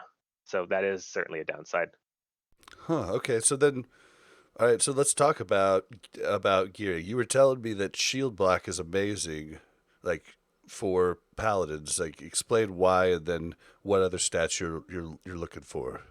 Oh boy, this is going to take a lot to go into. Sweet. Okay, so warriors can get uncrushable by wearing just a gray shield and nothing else, just because shield block gives so much block percentage. It's just remarkable. A warrior naked with a shield on just for the ability to block, given the 75% shield block chance that shield block gives them, is uncrushable. Oh, Paladin has to go through many more hoops in order to get uncrushable because Holy Shield only gives 30% block. So they need to make up that 45% gap between them and the warriors with gear. Block percent, or block rating, as it's known in Burning Crusade, is the most effective way to get that amount of coverage in the avoidance or block pieces. So, see, what am I trying to say? Because paladins blocks so much, they don't take a lot of damage against AoE mobs, just because they're blocking so many hits, and their block value is high enough that they can reduce a lot of damage from those hits. That makes sense. You kind of lost me, but I'm not. Okay. But I'm not a tank though, so maybe that's why. I kind of lost myself. So they need. I gotta clarify a little bit. So a warrior just presses shield block. So the way they Yeah, gear has nothing to do with shield block rating, because they don't. not Or not block rating. directly, right? Yeah, like you just don't necessarily need it to be uncrushable. Whereas a paladin, to obtain that uncrushableness, like druids we were talking about, because they don't wear a shield, they get crushed the whole game. So they're really good on bosses that don't crush. Paladins, if you want them to not be crushed, you just have to have more block rating. So that's one of the more important things for them, where it's not as important as for a warrior, because they have the shield block spell, the actual button to shield Yeah. block. So paladins will gear for defense, dodge, and parry rating to push their avoidance up, and combine that with the block rating on their gear, and their Holy Shield active ability will give them the uncrushable status, assuming they get enough of that passive avoidance and block rating on their gear. And that's the hard part about pre-raid gearing as a paladin, is it takes a lot of gear to pull that off to become an effective raid tank. You mentioned a problem about having no mana, and I can see that's a huge issue, especially when it comes to threat.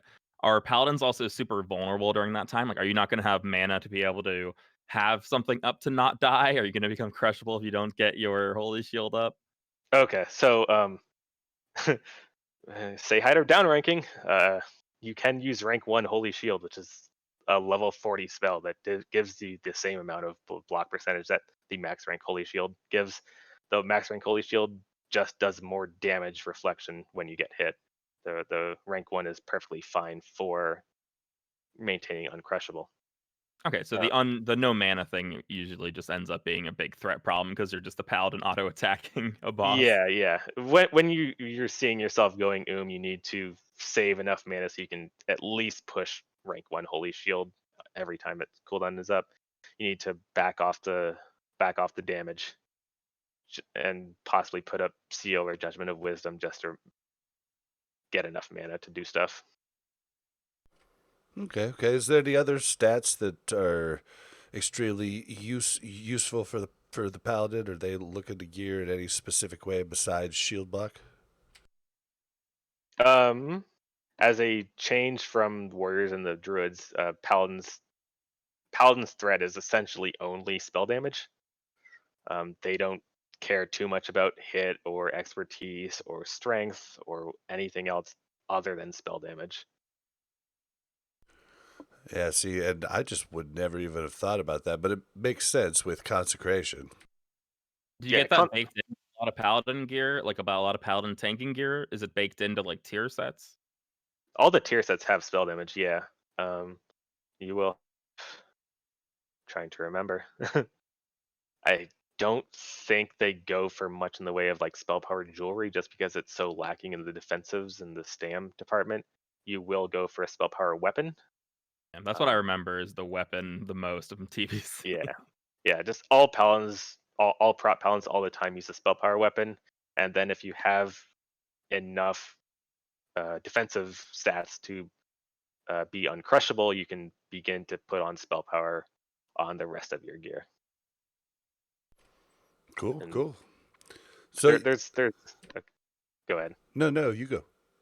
I was just gonna say there's some like spell damage plate in heroic dungeons that drop that paladins can use, and yeah, the paladin tier gear, and I don't know if there's even off pieces that give spell damage that drop from raids, but those are very good to pick up for Okay. extra threat if you want it. Cool. So you basically probably already answered this, but why bring a paladin tank to the raid? Is it just for AoE and trash that comes off different bosses? Yeah, the AoE tanking is by far their greatest strength. Aside, there are just a couple bosses where you in the entire game where you really want a paladin tank, but they are the absolute kings of trash. Um, Case in point being the Hyjal trash waves, where it's just 8 waves of your paladin solo tanking it until the bosses come. So if you like trash taken, Paladin's the way to go. I mean, Yeah, not just. I mean, yeah. If you get rid of just raid tanking too, paladins are awesome Yeah. in TBC just because all the utility and crazy things that they can do too. Yeah, it just allows the warlocks who also have a move. Now I'm freaking out. If am I going to say it correctly? Seed of corruption. Yep. Yeah. Okay. So, Seed of Corruption is not in the AOE cap rules either. So you get a I did prot not know that. pally, and you could just be popping the obsides on everything and be doing crazy AOE damage.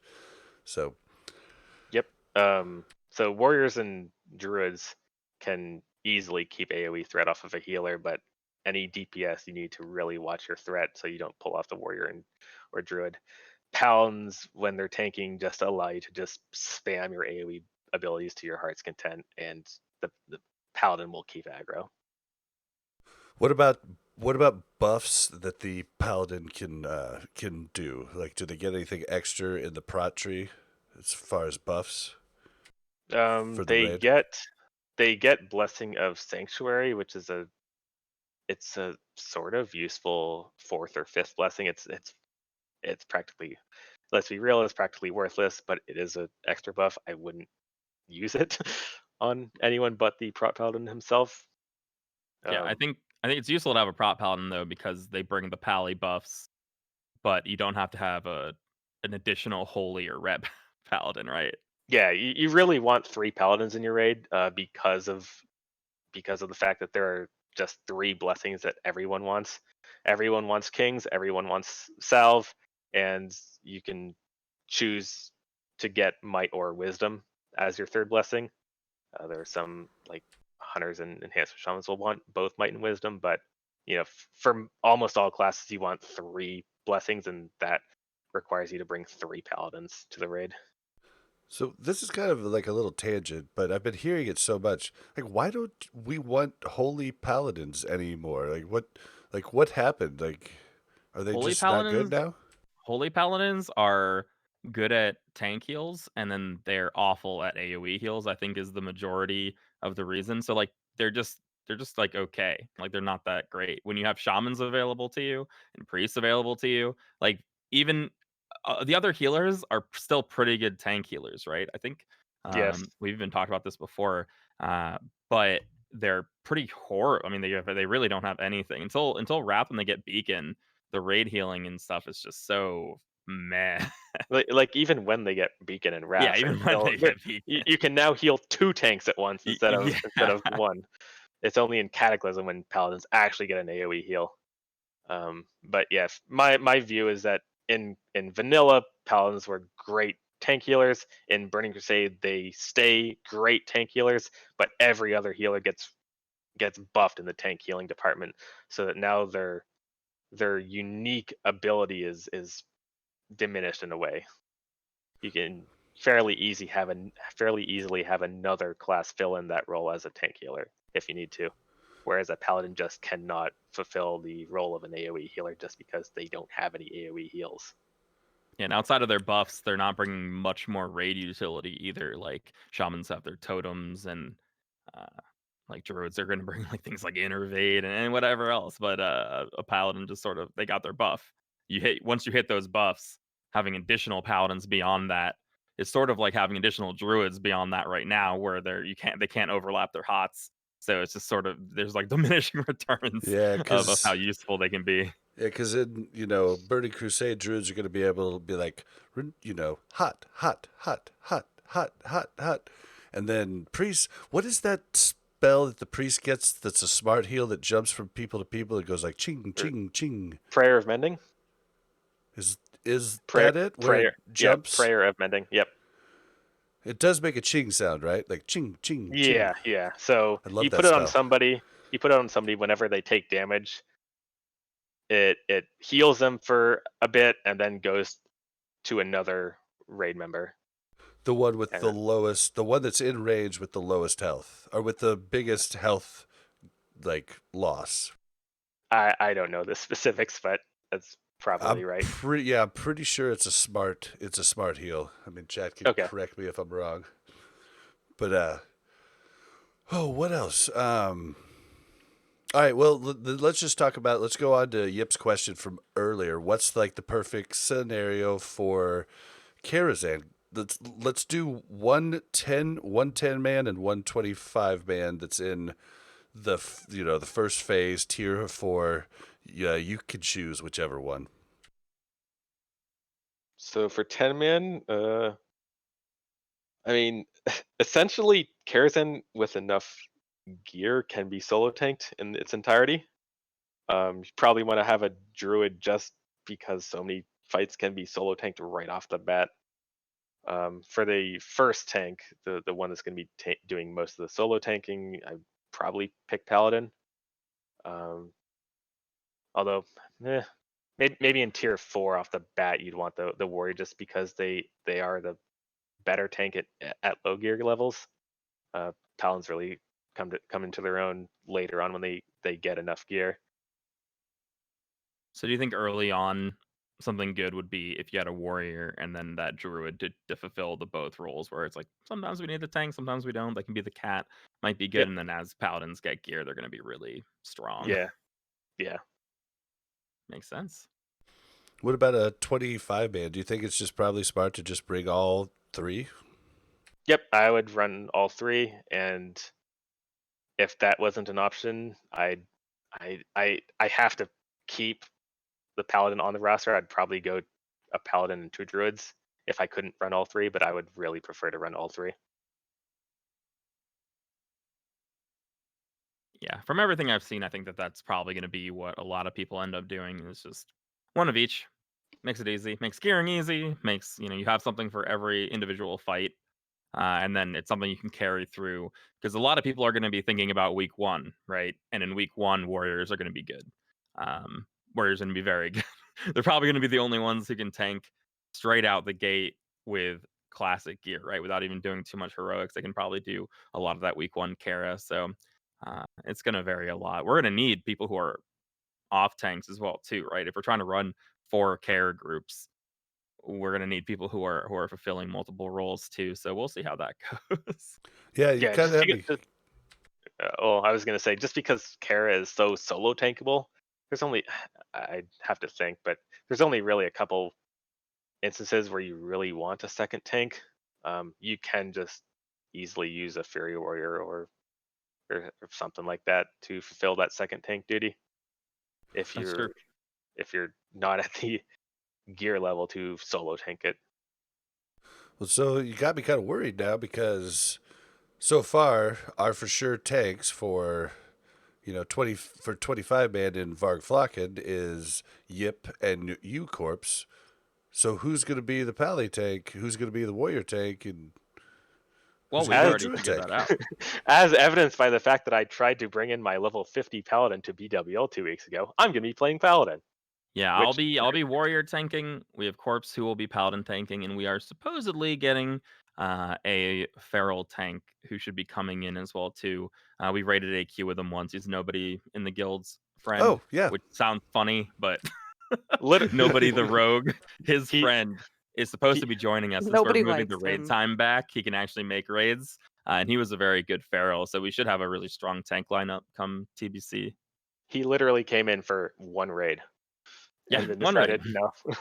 He was like, "Oh, Um, too late for me." yeah, so I just asked Yip like, "Hey, do you want to play warrior?" And it's like, "Yeah, okay." And then I decided, "Okay, I'll play paladin then." It's like, "Okay." So end of conversation. Should Sweet. be pretty easy. Sweet. Well, does anybody have anything else to add on taking before we move on to the add-on of the week? Which I have an add-on of the week this week, unless you have one that you want to do. Yep. Probably gonna steal yours, but you can do yours if you'd like. You can do it. Oh well, as long as you're doing the same one that I was gonna do, the one that's absolutely necessary for TBC. Yeah. All right, we're on the same page. But anybody have anything else? Okay, let's move into the add-on of the week. This week's add-on is something that Bob found, as well as someone else in our guild. A tune, right? I assume a tune is the one that you're talking about. So And this is actually don't forget, Viscount was first. Viscount was first. He was telling me about it the day before, which was funny. But it is actually, I'm surprised I'd never seen it before. It's a really useful add-on. It's like it would have been useful phase 1 of of of, of classic vanilla, late but for now. TBC, it's huge. It basically just shows you where you are in your attunement process. But if everyone in your guild has it, you can see where everyone is in their attunement process. Are they able to get into Oh. heroics with you? Are they able to get into, how far are they in Karazhan? How far are they in the whole attunement chain for every raid that you needing to do? And you can see where they are in it, which is huge. So one, it's super useful to help people along who maybe are, even in a smaller group, right? 40 man, it's really easy to have people who are kind of clueless about things. You have to hold their hand to get them attuned. Even in 25 man, you're probably going to find that because attunement is actually really important in TBC. So you're going to need to hold some people's hands. So seeing where they are is really nice. I was surprised at how good the UI was. Like it's a really good looking add-on and it's really easy to Same. use. It looks I'm surprised really I've never good. heard of it. Yeah. Yeah, it's like so easy to use. It looks amazing, and it just tracks all these things. I was shocked I'd never heard of it before. But it's going to make guild management for attunement so easy. It's going to make forming groups for daily heroics, for Karazhan and everything so easy. And then for like a raid leader, making sure everyone is on the same page and getting through attunement. It's such a great. It's unfathomable to not use it once you know it exists. How much stress did you have when we were going to Nax that there was inevitably going to be somebody that couldn't get in? It's not like Nax isn't too bad because it's just like a cost, like right at the beginning. So worst case, they're gonna come a little late to raid. I was worried Yeah, with stuff like BWL because it's like you have to go do Ubers, and if you right. didn't do it, you can't get in. And so it's gonna be like that in TBC as well too. There's gonna be Yeah. some worry, but luckily, we have a lot of people going into TBC. If you don't get attuned, then we'll just bring people who do get attuned, I guess, and hopefully we have 25 of them who are Well, working on that. But I don't think it'll be Right. and too big of a problem. it's just crazy because there's like 6 things for classic, and it works all for classic. But then there's like 26 things for TBC, and it's great because you can go to it. It's set up like a flow chart would be set up. You'll be able to see it just like a programming flow chart or a flow chart of any kind. You can hover over it. It tells you the quest you need, where you need to go to get the quest, what you need. It is unbelievable. And I actually heard it from Scotty J, and it was like, I clicked on his video and I was like, the add-on you must have for TBC. And I was like, oh my God, clickbait, Scotty J. Jesus. And I clicked on it and I was like, you are right. It is the add-on that you need because there's just so much.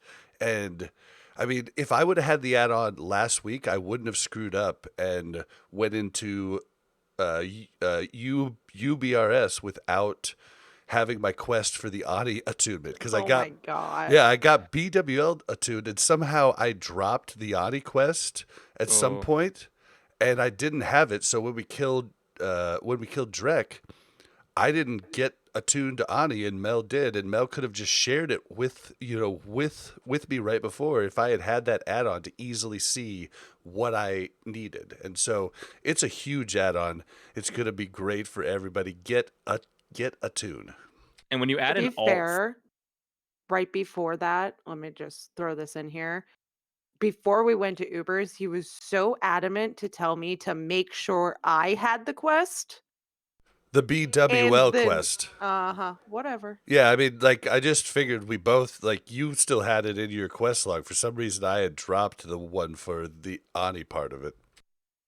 yeah, I think so. For TBC though, with attunement, if you're playing alts or you have a lot of people in the guild who are using alts as well too, you take management of attunement to really the next level because it becomes so difficult to manage that if you have 3 characters, which a lot of us might in phase 1 just because of how, I mean, I don't want to say low intensity the rating will probably be in phase 1, but it wouldn't be surprising if people are leveling multiple alts in phase 1. Tracking that attunement, I can't even do it. I keep forgetting my mage isn't Ani attuned every time I play. Like I just haven't done these things, so it's super useful and definitely you can get it now and see all that stuff and see how you're not attuned for anything in TBC yet. Yeah, I'm super interested to see if day 1, if Karazhan gives 2 badges of justice per boss, or if it's like Karazhan was in the beginning of TBC where it gave no badges of justice. I'm kind of hoping it gives no badges of justice to keep the heroics running long. But later on, that was a change they made to make Karazhan bosses drop badges of justice because they're basically a catch-up mechanic throughout all of TBC. But I don't know how I even got on that tangent. We're ended the show, so don't forget to follow us on Twitter at WC Reloaded, and you can follow the Mash Those Buttons Network at the Mash Network. We want your WoW stories. We want you to tell us anything you want to in long form. You need to send those to wcrpodcast@gmail.com. If you'd like to join our Discord, you can do so by going to mash.gg/discord. Ratings and reviews, we need them on iTunes, and we can also use them on warcraftradio.com/directory. Oh, and don't forget about our YouTube challenge, giving away a $25 Blizzard gift card. You can use it towards your level 58 boost or your cloning. You can enter that contest by going to our videos on youtube.com/matchthose-buttons. Subscribe, like, and leave a comment, and you'll have an entry to that. So please help us out. Where can we find you, Yip? You can find me mainly on YouTube at youtube.com/Cognitive Pit. I've been putting some grinding and loot and gold videos on there that have been fun. People have been enjoying, and I've been streaming that a little bit too. And I stream at twitch.tv/Cognitive Pit with an underscore at the end because I have an old Cognitive Pit account from Justin TV that they won't release the name to me for. So hopefully one day I can have a normal name, but I'm also on Twitter at Cognitive Pit, but you'll find a lacking of tweets sometimes. So Yeah, I have the same problem on Twitter. Someone has my actual name without the underscore. It's weird. It's some hair, like haircut thing. They call it a Blazing Bob, I guess. that's awesome. Oh my god! But okay, Mel, where can we find you? You can find me on Twitter at MelOverwatch or on Whitemane. My name is Mel Arena there. And Corpse, I assume you don't want to be found. That is correct. I don't have any social media or anything, and it's going to remain that way. Yep. Even if you find him on Whitemane, still he might not want. He probably won't talk to you. Yeah, That is correct. Or he'll say something really rude. So Probably No. just don't message him. Yeah, his friend cap is at max at the moment, so he's not accepting new friends. You can find me on Twitter at blazin_Bob. That's BLAZZIN_BOB. You can also find me streaming here and there at twitch.tv/blazinbob. All right, guys, this was pretty fun. I felt kind of worthless because I really just don't know much about tanking and I'm not very good at it all, Same. but I Same. enjoyed the education. Unless Thanks, we're all Clips. wrong and TBC Classic is going to be Fury Prot 2.0. All right, goes we're nothing. out. We're out. Bye.